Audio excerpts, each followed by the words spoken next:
오늘부터 에베소 교회를 시작해서 소아시아 7교회 주시는 그 말씀을 하나씩 살펴보는 시간을 갖도록 하겠습니다. 먼저 에베소 교회에 주시는 말씀입니다.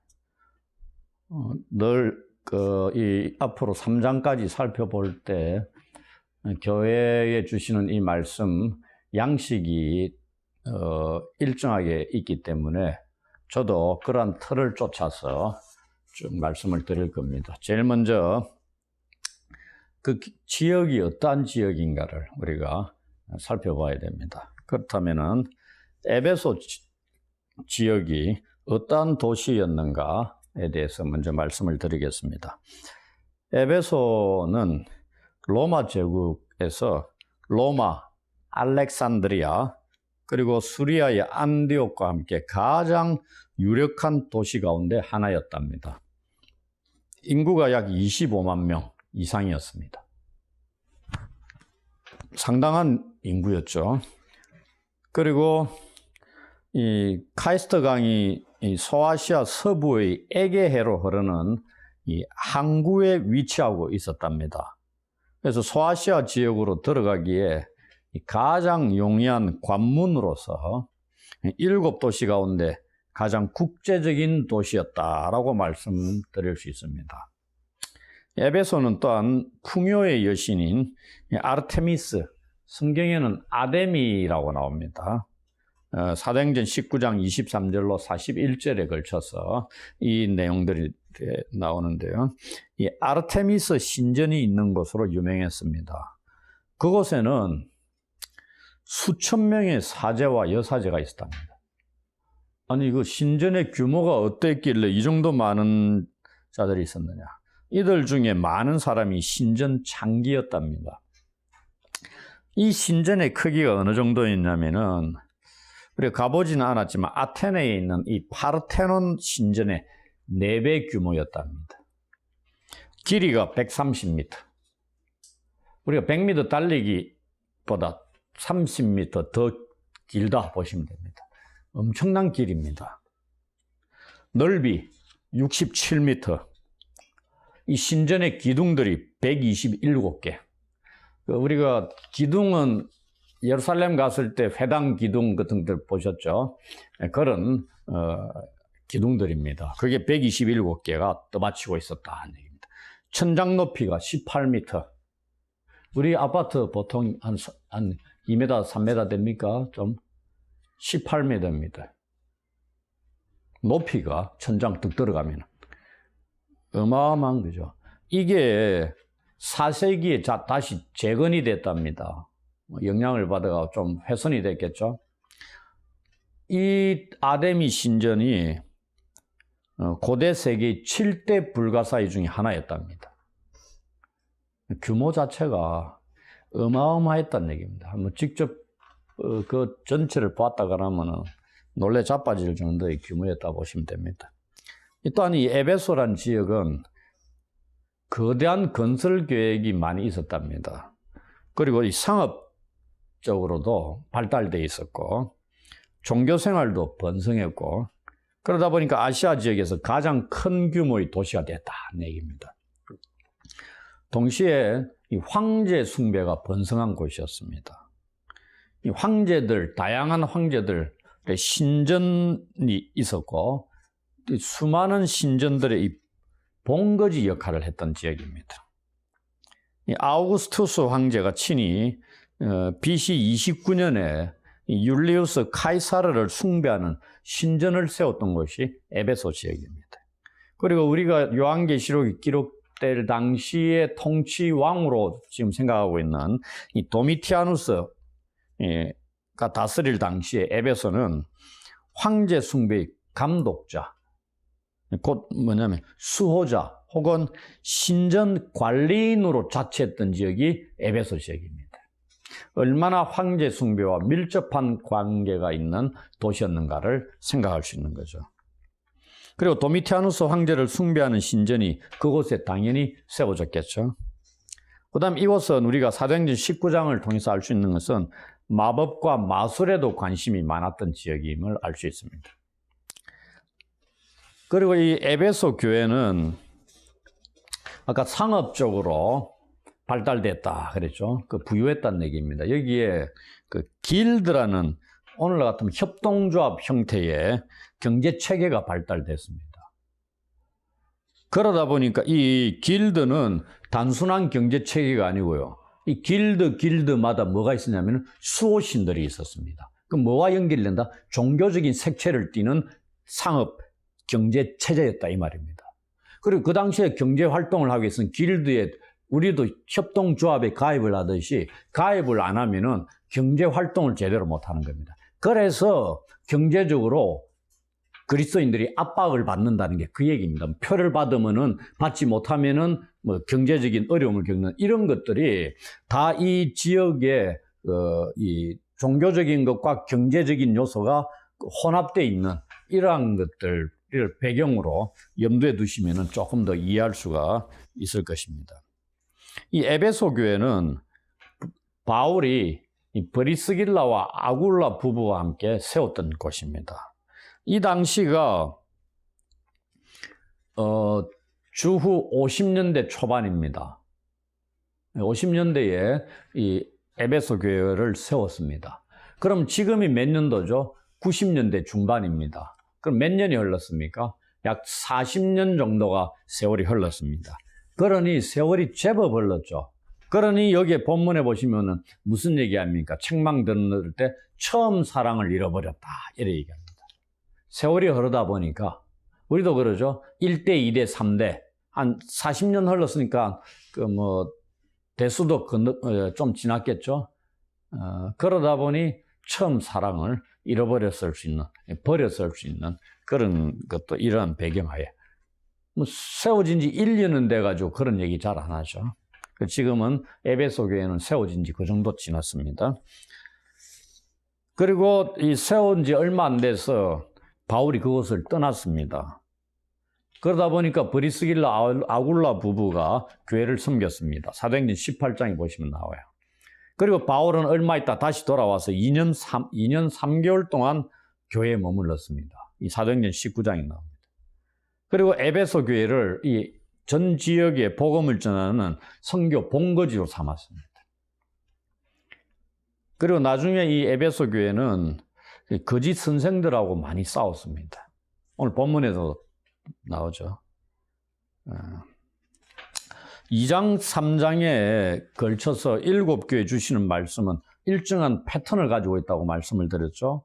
제일 먼저 이 교회의 사자들에게 기록하라, 전하라는 명령이 떨어집니다. 그 다음에 1장, 우리가 계시록 1장 12절에서 18절에 요한이 본 예수님의 환상의 모습이 있습니다. 그걸 하나씩 그 교회에 딱 들어맞게끔 예수님의 모습이 묘사가 되어 있는 게 먼저 그 다음 나옵니다. 그 다음 세 번째가 칭찬이 나옵니다. 그 칭찬을 들을 수 없는 교회는 칭찬이 빠지겠죠. 그 다음에 책망이 나옵니다. 책망이 없는 교회는 요소가 또 빠지겠죠. 그 다음 다섯 번째, 회개 촉구와 심판을 경고하는 말씀이 나옵니다. 그 다음 여섯 번째, 들음의 공식. 성령이 교회들에게 말씀하시는 걸 들을지어다. 이런 얘기 나오죠. 그 다음 마지막 일곱째, 이기는 자에게 주시는 종말론적인 약속의 말씀이 나옵니다. 이런 틀을 가지고 이 2장, 3장에 말씀들이 기록이 되어 있습니다. 저희들도 그런 식으로 살펴볼 겁니다. 이제 본문을 보시면은 에베소 교회에 말씀하시는 그리스도가 어떤 모습으로 나오느냐. 거기에 앞서 먼저 그 쓰라는 명령을 듣는데 사자에게 이렇게 나오죠. 사자는 우리가 앞부분에서 지난 시간인지 이 앙겔로, 이 천사가 누구를 가리키는가에 대해서는 제가 설명을 다 드렸습니다. 다양한 의견들이 있었다 그랬죠. 지상교회에 대응하는 천상적인 존재다. 그 다음에 천사를 숭배하는 그 유대 전통이나 기독교의 한 부류의 경향을 반영하는 표현으로서 세상을 지배하는 세력이나 능력의 화신이다. 뭐 이런. 그 다음 세 번째, 이제 제가 생각하는 게 감독이나 목사 같은 교회 공동체 안의 지도자들을 가리킨다. 이 인간적인 존재를 가리킨다. 또 네 번째는 교회의 지배적인 영적인 그런 것을 의인화해서 표현하는 방식이다. 뭐 이런 얘기를 하는 겁니다. 이것도 천상적인 존재보다는 교회의 말씀을 전하는 것은 사람과 같은 존재를 가리킨다. 이런 뉘앙스를 띠는 견해입니다. 저희는 사자가 목사나 감독과 같은 교회 공동체의 지도자를 가리키는 것으로 볼 수 있지 않느냐 이런 생각을 갖습니다. 7 교회에 주시는 말씀들이 다 사자를 통해서 주어지고 있습니다. 그리고 그 내용들을 보면 각 교회 공동체 전체를 가리키고 있는 것 같거든요. 어느 한 개인에게 이 말씀 책망하고 이런 게 아니잖아요. 그다음에 그래서 이 에베소 교회에 주시는 말씀입니다. 그럼 교회 공동체의 그 신앙의 상태나 뭐 이런 것들이 어떻는가를 말씀하시는 거거든요. 그래서 사자는 교회를 대표하는 존재가 아닌가 이렇게 생각하는 겁니다.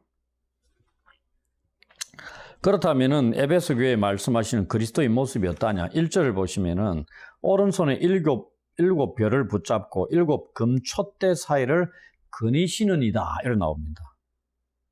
두 가지죠. 7 별을 붙잡고 계시는 분이다. 이 구절은 우리가 1장 16절에 보시면 그의 오른손에 7 별이 있다 이렇게 되어 있습니다. 거기는 있다고 되어 있고 여기는 붙잡다 이런 표현이 조금 표현이 다릅니다. 그 오른손이라는 건 성경에서 능력이나 권세를 가리킨다고 말씀을 드렸고요.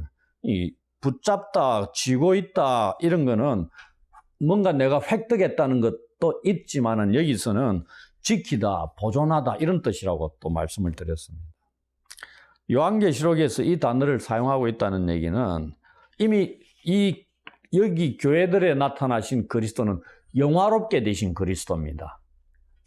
그분이 지상교회의 사역자들을 완전한 통제력을, 주권을 가지고 보호하시고 지키시고 다스리시는 분이다 하는 것을 나타내고 있다는 얘기입니다.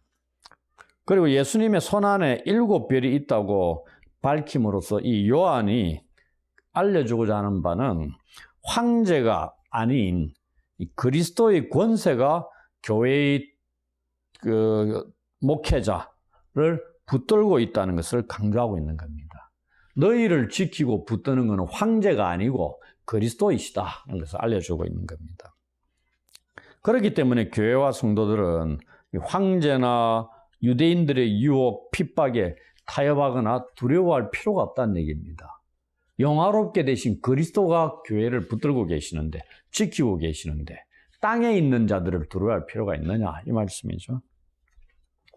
그 다음 그리스도는 7 금촛대 사이를 거니시는 이다 이렇게 되어 있습니다. 이 거니시는 이다 하니까 머리에 떠오르는 장면이 없습니까?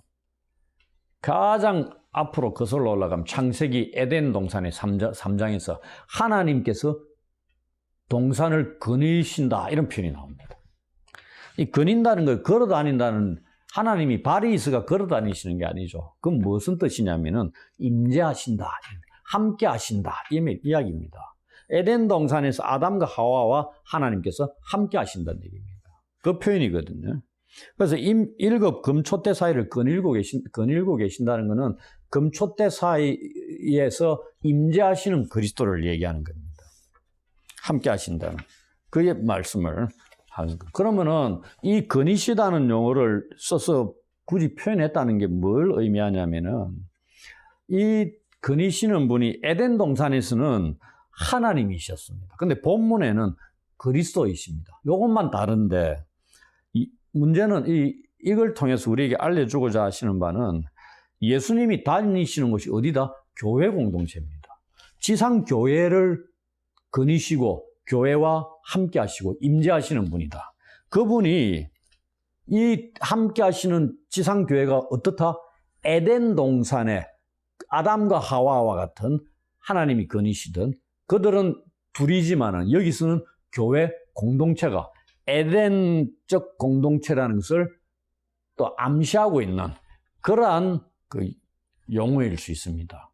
그래서 새 하늘과 새 땅을 해서 이 회복을 얘기하는 건 뭐 또 궁극적으로 뭘로 보냐면 에덴으로의 회복이다 이렇게 얘기하기도 합니다. 그 얘기가 7절에 이기는 자에게 주시는 약속의 말씀이 생명나무를 주어 먹게 한다 얘기입니다. 생명나무가 어디 있었어요? 에덴 동산에 있었습니다. 그러면서 여기에 나타나신 에베소 교회에 나타나신 우리 주님이 어떠한 분이다? 에덴 동산에서 아담과 하와와 건드렸던 그 하나님으로 오신다 이 말입니다. 지금은 에덴 동산이 아니고 교회 공동체에 임재하시는 그리스도로 계신다 이 말입니다. 그러니 거니시는 것을 이렇게 표현하고 있다. 그걸 우리가 말씀을 드릴 수 있고, 그래서 약속 이기는 자에게 주시는 것, 그리스도께서 에덴 동산의 아담과 하와는 타락해서 먹지 못했던 그 열매를 이제 내가 너에게 주어서 먹게 하겠다는 그 말씀을 주시는 겁니다. 또 하나 이 의미를 우리가 이야기해서 레위기 26장 11절 12절에 보시면 무슨 말씀이 나오냐면은 여호와 하나님이 이스라엘 백성 가운데 다니시는 모습을 그리고 있는 구절이 있습니다. 내가 내 성막을 너희 중에 세우리니 내 마음이 너희를 싫어하지 아니할 것이며 나는 너희 중에 행하여 너희의 하나님이 되고 너희는 내 백성이 될 것이니라. 이게 행하여 이 구절이 그겁니다. 다니시는 겁니다. 거니시는 겁니다. 임재를 의미하는 겁니다. 레위기에 성막을 세우고 임재해서 너희가 내 백성이 되고 나는 너희가 너희 하나님이 되리라는 언약을 세우는 겁니다. 그래서 이 구절이 하나님께서 친히 이스라엘 백성들 가운데 성막을 세우실 것을 말씀하고 있죠. 그리고 그들 가운데 임재하셔가지고 언약을 세우실 것을 말씀하는 구절입니다. 사도 바울이 고린도후서 6장 16절에서 이 구절 레위기 26장 11절 12절을 인용합니다. 그러면서 하나님과 교회 공동체 사이의 언약 관계의 회복을 통한 에덴 회복의 모습을 보여주고 있습니다. 고린도후서 6장 16절에 무슨 말씀이 있냐면은 하나님의 성전과 우상이 어찌 일치가 되리요? 우리는 살아계신 하나님의 성전이라. 이와 같이 하나님께서 이르시되 내가 그들 가운데 거하며 두루 행하여 나는 그들의 하나님이 되고 그들은 나의 백성이 되리라. 이 말씀입니다. 사도 바울이 인용하는 말씀. 이 구절을 통해서 에덴 회복의 모습을 보여주고 있는 거다. 어디에서? 교회 공동체 안에서. 그래서 교회 공동체가 천국, 하나님의 나라임과 동시에 에덴 회복을 누릴 유일한 곳입니다. 이상의 내용을 간략하게 지금 이제 정리하자면은 에베소 교회에 말씀하시는 그리스도가 어떤 분이냐? 이 에덴 동산과 성막에 임재하시는 하나님의 모습으로 교회 공동체에 임재하셔서 함께 하시며 교회의 머리로서 통치하시는 분이심을 알 수 있다는 것입니다. 1절에 에베소 교회에 보여주시는 예수님의 모습을 통해서 알 수 있는 그리스도가 어떠한 분인가를 이렇게 알 수 있고요. 이제 두 번째 칭찬이 나오죠. 그리스도께서 에베소 교회에 이르시는 이 칭찬의 내용의 말씀이 무엇인가 그것을 살펴보겠습니다. 여기에 내가 네 행위와 수고와 네 인내를 알고 이렇게 있습니다. 알고라는 이 헬라어 단어가 오이다라는 뜻입니다. 이 오이다라는 용어는 요한계시록에서 우리가 일반적으로 수학 공부 공식을 외워가 단계별로 공부하면 답을 문제를 풀 수 있다. 이런 과정 속에 이것도 안다 그러거든요. 이거는 헬라어로 기노스코입니다. 나오는데 요한계시록에서는 그걸 안 쓰고 뭘 하냐면 이 오이다를 씁니다. 이 오이다의 의미가 뭐냐면은 충분하고도 완벽하고 완전한 지식을 가리킵니다. 이게 누구가 갖고 계신다고요? 그리스도가. 우리는 어떻게 알고 갖고 있겠어요? 없죠. 우리는 기노스코, 과정을 거쳐서 아는 정도고 그리스도는 오이다, 완벽하게 아시는 겁니다. 그걸 에베소 교회의 행위를 완벽하게 알고 계신다. 이렇게 먼저 말씀합니다.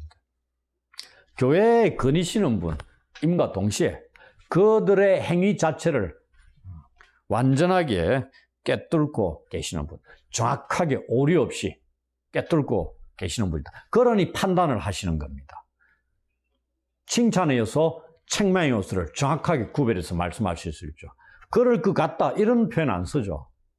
우리 주님께서 그럴 것 같아 이래 하면 그럴까?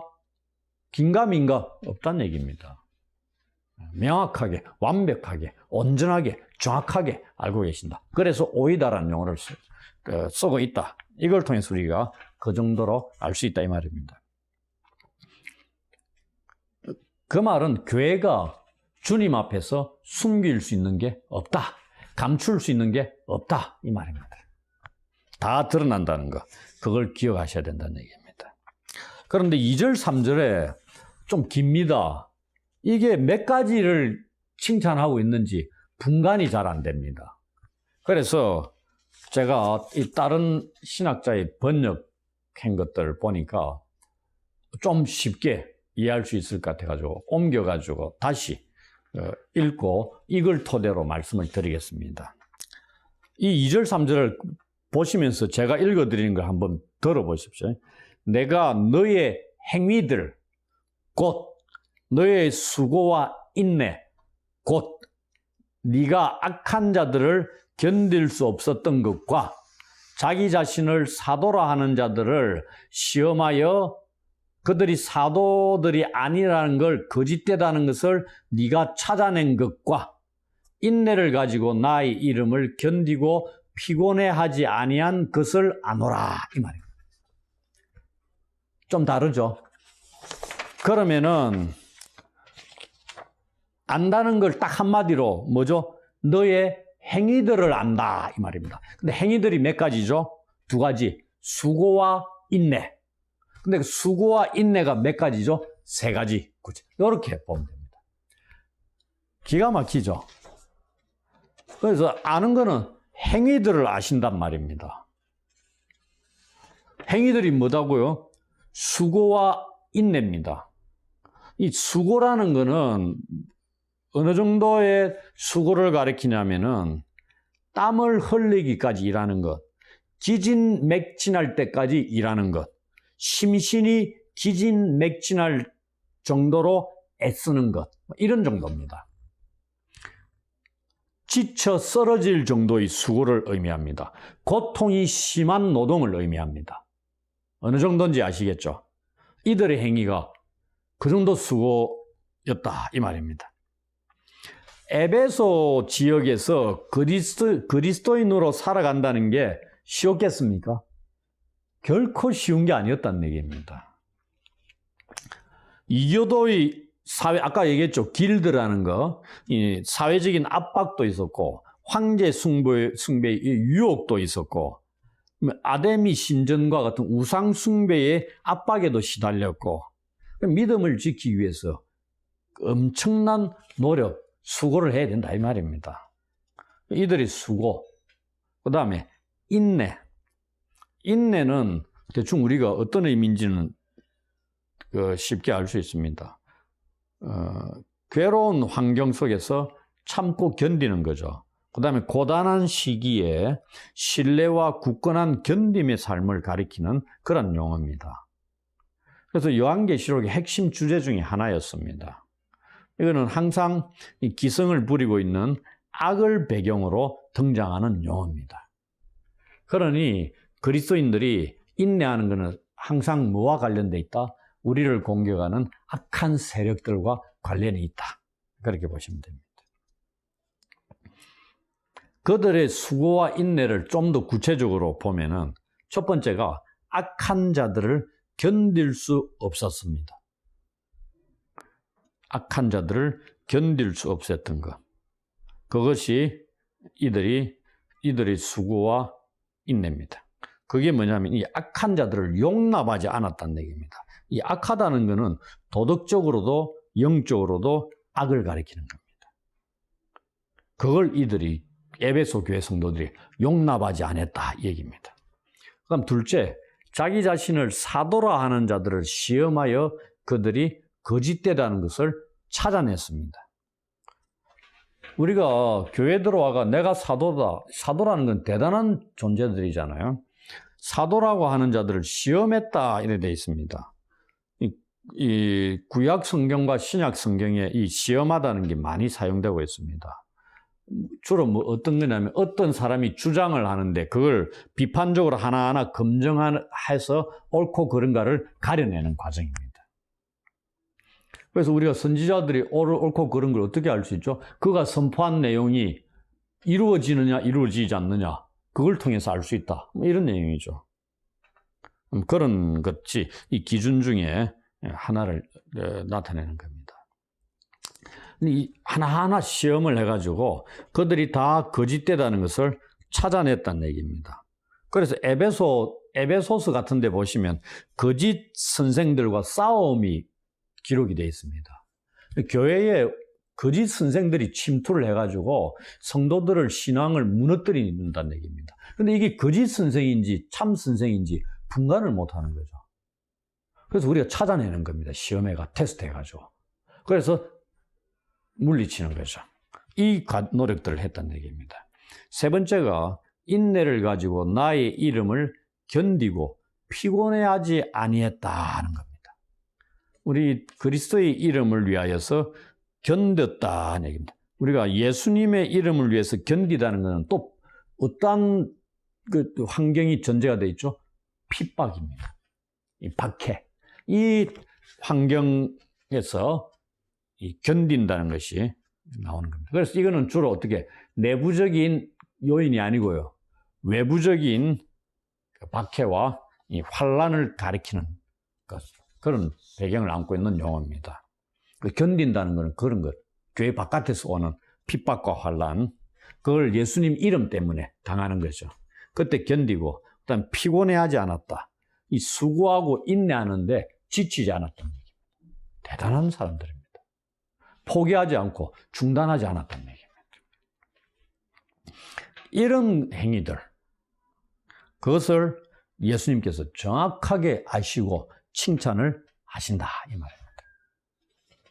이 자칭 사도라 하는데 아닌 자들은 우리 6절에 보면 니골라당과 관련이 있는 자들입니다.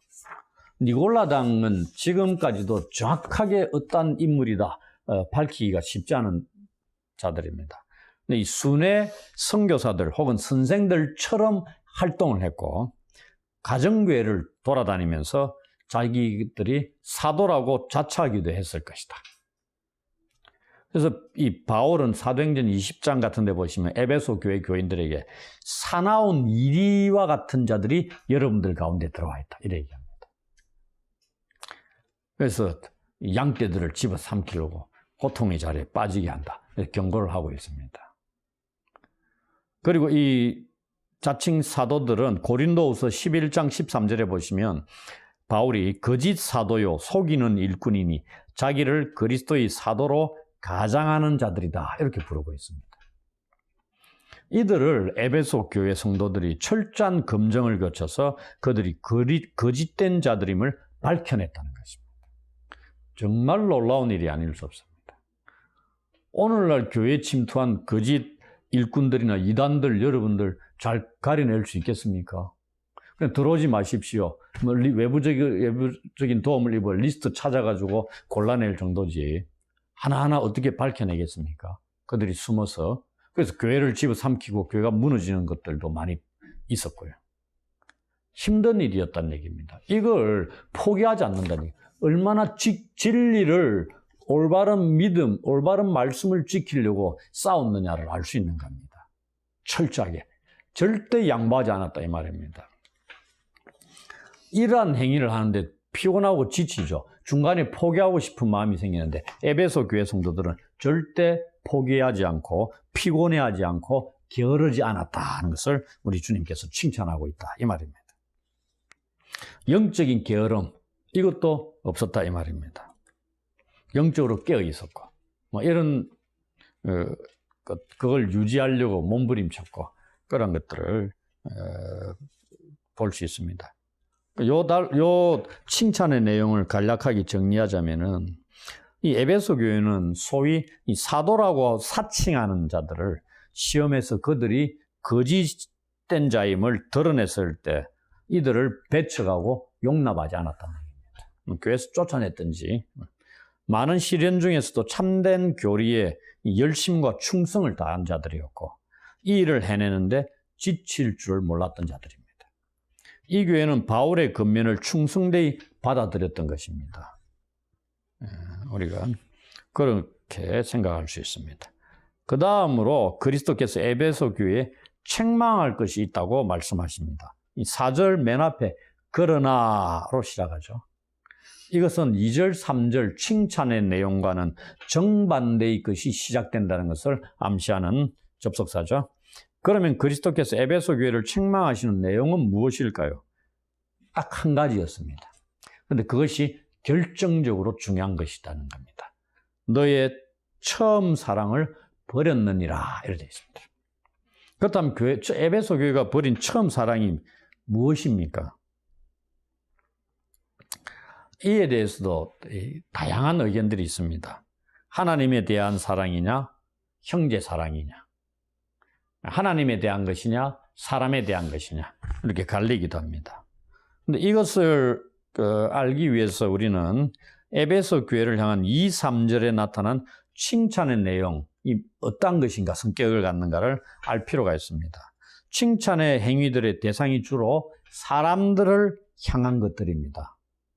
근데 지금 4절에서는 버린 것이 있다고 말씀합니다. 사람들을 향해서는 열정적으로 잘 지켰는데 뭔가 버린 게 있는 겁니다. 근데 그게 더 중요한 겁니다. 촛대를 옮길 만한 결과를 낳을 수 있는 결정적으로 중요한 거죠. 그럼 무엇이겠느냐? 그걸 그렇게 이제 접근을 해보는 거죠. 그렇다면 사람들을 향한 것이라기보다는 하나님을 향한 것이 아닌가 이렇게 생각하는 거죠. 그래서 처음 사랑은 하나님에 대한 사랑으로 생각하는 것이 좀 더 낫지 않느냐. 좀 더 구체적으로 말씀을 드리면은 그들이 이전에 세상에서 소아시아 지역에서 에베소 지역에서 세상에서 그리스도를 증언함으로써 드러내었던 이 그리스도 예수님을 향한 그들의 이전의 열정적인 사랑을 의미하지 않느냐 얘기입니다. 예수 그리스도에 대한 열정적인 사랑, 이것을 처음 사랑으로 말씀드릴 수 있다는 그것입니다. 에베소 교회 교인들은 이제 그리스도인으로서의 삶 속에서 처음으로 분출했던 열정과 흥분을 상실하고 깊이보다는 피상적인 힘으로 차가운 정통성을 지키는데 급급했다는 것을 알 수 있다는 얘기입니다. 이들은 하나님이나 서로에 대한 사랑보다도 진리를 더 사랑했고 그들의 처음 사랑이 차가워진 거죠. 정통성에 대한 잘못된 열정으로 그 자리를 대치시켜버렸다는 것을 알 수 있습니다. 이제 주님께서 처음 사랑을 버린 에베소 교회의 회복의 길을 말씀하고 있습니다. 그들이 해야 할 일이 3가지입니다. 첫 번째, 어디서 떨어졌는지를 생각하라, 기억하라는 명령입니다. 요 생각하라는 현재 명령형입니다. 현재 명령형은 뭐냐면은 헬라어에서 현재 명령형은 그 기억하는 행위를 딱 한 번 하라는 게 아니고요. 지속적으로 반복적으로 해야 한다는 걸 말씀합니다. 기억하는 것을 지속적이고 반복적으로 되풀이해서 해라 이 말입니다. 이 말은 사람들에게 이 회개하고 처음에 초기에 도덕적이고 영적인 이 기준을 회복할 것을 촉구하는 이 구약과 신약 성경 본문들에서 종종 쓰이고 있는 표현입니다. 회복과 관련되어 있는 그 구절입니다. 그러면서 이게 떨어지다는 동사를 사용하죠. 어디서 떨어졌는지. 떨어지다는 얘기는 지위, 그 다음에 상태의 상실을 경험하는 것으로 파괴되다는 사전적인 의미를 갖고 있습니다. 요한이 이 동사를 사용함으로써 에베소 교회가 처음 사랑의 상실로 인해서 교회의 정체성이 파괴될 위기에 처해 있음을 보여주고 있다는 것입니다. 엄청나게 중요한 요소다고 말씀을 드렸죠. 두 번째, 회개하라는 겁니다. 회개는 잘 알죠. 이거는 현재 명령형이 아니고 부정과거 명령형입니다. 부정과거는 뭐라 그랬죠? 단회적인 것. 지속적인 생각, 아까 생각하라, 기억하라는 뭐든 지속적으로 했죠. 지속적으로 어디서 떨어졌는지를 계속 생각하고 기억하라. 그 다음에 회개하라는 건 단회적으로 한 방에 끝내라. 우리가 금연 한 방에 끝내야 되는 겁니다. 한갑 피우던 사람이 우리는 사회적으로 죠. 한갑에서 10개 피, 5개 피, 2개 피, 1개 피, 요래가 끊어 점차적으로 가십시오. 이래야 성경은 그게 아닙니다. 잘못됐으면은 어디서 잘못된지 계속적으로 점검해서 답이 나왔죠? 한 방에 스탑 해라는 얘기입니다. 이게 회개하라는 의미입니다. 근데 이게 출발이 어디서? 생각하는 것, 기억하는 것, 반복적으로, 지속적으로 찾아라 이 말입니다. 어디서 떨어진 원인이 무엇인지.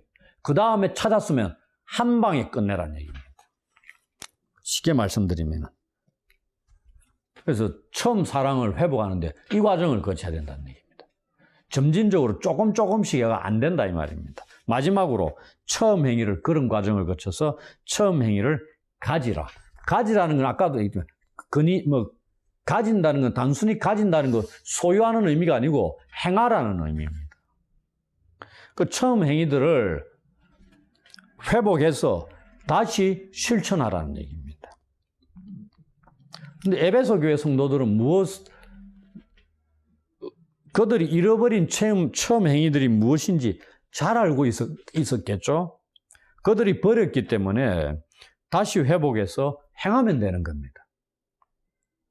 잃어버린 거, 버렸기 때문에 다시 가져서 실천하면 된다는 얘기입니다. 처음부터 배워가지고 단계 거쳐가 이게 아니다 이 말입니다. 그러나 만일 그리하지 아니하고 회개하지 아니하면 주님께서 오셔서 촛대를 옮기시겠다는 경고의 말씀을 5절 끄트머리에 하고 계십니다. 이 주님께서 오신다. 이거에 대해서도 이때가 언제냐? 재림의 때냐? 그때 심판의 때냐? 이렇게 의견들이 갈리기도 합니다. 그런데 촛대를 옮긴다는 것은 그때 심판의 행위라고 볼 수도 있죠. 종말의 마지막 딱 한 번 있을 그때의 심판 이런 것일 수도 있지만은 그러면서 6절에 네한테 있는 것도 지나가시면서 말씀하시는 게 니골라당의 행위를 미워한다. 나도 이것을 미워한다고 말씀하죠. 니골라당의 행위를 이들이 미워하고 있는 것. 그거는 우리가 칭찬의 요소에서 말씀을 드렸었죠. 그것을 언급을 하고 넘어가십니다. 근데 니골라당의 행위가 뭐냐? 우리 앞으로 계속 소아시아 7교회 주시는 말씀 살펴볼 텐데 그러면서 나옵니다. 발람 2장 14절 15절 그 다음에 이세벨 2장 20절부터 23절과 관련되어 있는 실천에서 찾을 수 있습니다. 이들이 거의 공통적인데 죄가 뭐냐면은 우상숭배와 음행입니다. 우상숭배와 음행은 혼합주의입니다. 이 황제숭배와 같은 간섭에 참여함으로써 이방인들과 타협하고자 하는 생각이죠. 그 다음에 율법 폐기주의적인 방종주의입니다. 사람이, 이방인들이 그들이 원하는 것을 행함으로 나는 율법에서 자유롭다. 자유롭기 때문에 이 잘못이 아니다. 이 방종주의에 빠지는 거죠. 이들이 니골라당의 행위들의 모습이었습니다. 이제 7절에 이 귀 있는 자가 성령이 교회들에게 하시는 말씀을 들을지어다. 모든 교회의 공통적인 요소들입니다. 에베소 교회에 주시는데 교회들에게 이럴 때 있죠. 그래서 오늘날 저희들도 이 말씀을 듣는 겁니다. 에베소 교회에 주시는 말씀인데 이와 같은 모습을 갖고 있는 모든 교회들에게도 다 주시는 말씀이다 이 말입니다. 그러면서 우리는 예수님 말씀 들을 귀 있는 자는 들으라 이 말씀 염두에 둘 필요 있습니다. 그때는 예수께서 말씀하시지만 오늘은 성령께서 말씀하신다. 이 차이뿐이지 우리는 그 말씀 하나님 하시는, 성령이 하시는 말씀에 귀담아 들을 필요가 있는 겁니다. 그러면서 이기는 자에게 주시는 약속의 말씀을 마지막에 하시죠. 에베소 교회에 하시는 말씀은 이기는 그에게는 내가 하나님의 낙원에 있는 생명나무의 열매를 주어 먹게 하리라. 아까 제가 1절에서 말씀하실 때 조금 말씀을 드렸습니다. 그래서 이 약속의 말씀은 이 창세기에 회복을 약속하고 있는 말씀이다. 이렇게 연결지어 말씀을 드릴 수 있습니다. 아담과 하와가 죄짓고 에덴 동산에서 쫓겨났습니다. 그래서 그들은 생명나무 열매를 따먹지 못했습니다. 이것에 비추어 볼 때 에베소 교회 이기는 자에게 주시는 약속의 말씀 의미는 뭐다? 영생을 얻게 하는 것이다 하는 것을 알 수 있죠. 생명나무의 열매를 먹으면 영생합니다. 근데 아담과 하와가 그걸 따먹을까 해서 쫓아내버리는 거죠. 죄를 지은 자들. 그런데 예수님이 다시 회복시켜 주신다는 얘기입니다. 회복시켜 주시는 증거가 뭐다? 이 생명나무에 열매를 주어 먹게 하신다는 얘기입니다. 그거 이꼴 영생을 얻게 하는 겁니다. 그래서 이기는 자는 어떠한 자냐? 이 처음 사랑을 버린 이 성도들에게 이 그리스도께서 회복의 길을 말씀하셨죠. 어디서 떨어졌는지를 생각하고 회개하여 처음 행위를 가지라. 이것이 이기는 자로 이르는 길이다. 뭐 이런 얘기죠. 그래서 이 말씀이 무슨 뜻이냐면은 에베소 성도들의 처음 행위가 이 사랑의 행위였다는 걸 우리가 알 수 있죠. 그런데 그들은 사랑의 행위를 행하지 않았던 겁니다. 버렸다는 얘기죠. 그래서 이 유진 피터슨이라는 분이 이 메시지 성경을 개인적으로 번역한 게 있죠. 그게 계시록 2장 4절을 그는 어떻게 번역하고 있냐면은 이 너의 처음 사랑을 버렸느니라를 유진 피터슨은 너는 루시퍼처럼 떨어져 나갔다 이렇게 번역합니다. 기가 막히게 번역하죠. 너의 처음 사랑을 버렸다를 유진 피터슨이 어떤 근거로 번역했는지 모르겠지만 너는 루시퍼처럼 떨어져 나갔다로 번역을 했다는 얘기입니다. 이 사탄이 하나님을 반역해서 떨어져 나간 것을 이 암시하는 의미로 번역하는 겁니다. 사랑을 버린 걸. 왜냐하면 하나님은 사랑이시기 때문에 사랑을 버렸다는 것은 하나님을 버린 것으로 볼 수 있다는 얘기입니다. 그래서 회개하지 않으면 촛대를 옮기겠다. 하나님의 교회가 아니다는 얘기죠. 그 얘기입니다.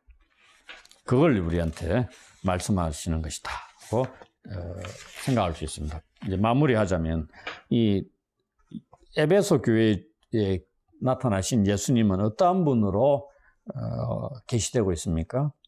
1절 통해서 우리가 확인을 했죠. 그리스도는 에덴 동산과 성막에 임재하시는 하나님의 모습으로 교회 공동체에 임재하셔서 함께 하시면서 교회의 머리로서 통치하시는 분이시다 하는 것을 알았습니다. 오늘날 우리 길류의 교회도 마찬가지로 통치하고 계시죠. 그리고 우리는 이 말씀을 통해서 우리 교회 안에 칭찬과 책망의 요소는 어떤 것이 있는가를 살펴보는 계기가 되었으면 합니다. 책망의 요소에 대해서는 회복의 길을 말씀하신 것처럼 회개하고 돌아서야 할 것입니다. 그리고 우리 주위에는 온갖 많은 사이비 종교 운동들이 있습니다. 여기에 우리는 우리의 교회 지도자들을 시험하는 법을 배울 필요가 있다는 얘기입니다. 그들의 정통성이 건전한지 확인해 보아야 되는 겁니다. 맹목적으로 따르다 보면 이단들이 쫓아가는 것들이 맹목적으로 따르잖아요. 그러다 보면 자기들도 죽는 겁니다는 얘기입니다. 그러나 이러한 일은 조심스럽게 진행이 돼야 되죠. 아무렇게나 칼을 들이대면 안 된다는 얘기입니다. 열쇠는 1차적으로 교리적으로 성경에서 명시하고 있고 기독교 신앙의 본질적인 이 진리 이것 가지고 2차적으로는 성경에서 명시하고 있지는 않지만 그리스도인의 삶에 이 본질적인 것이 아닌 진리 같은 게 있습니다. 1차적인 그 교리와 2차적인 교리, 성경에서 명확하게 명시하고 있는 진리냐, 그렇지 않냐를 구별하는 겁니다. 아무거나 갖고 잣대를 들이밀고 판단해서는 안 된다는 얘기죠. 아주 신중해야 됩니다. 마지막으로 하나님과 우리 동료 성도들에 대한 우리의 사랑은 어떠한지를 점검할 필요가 있습니다.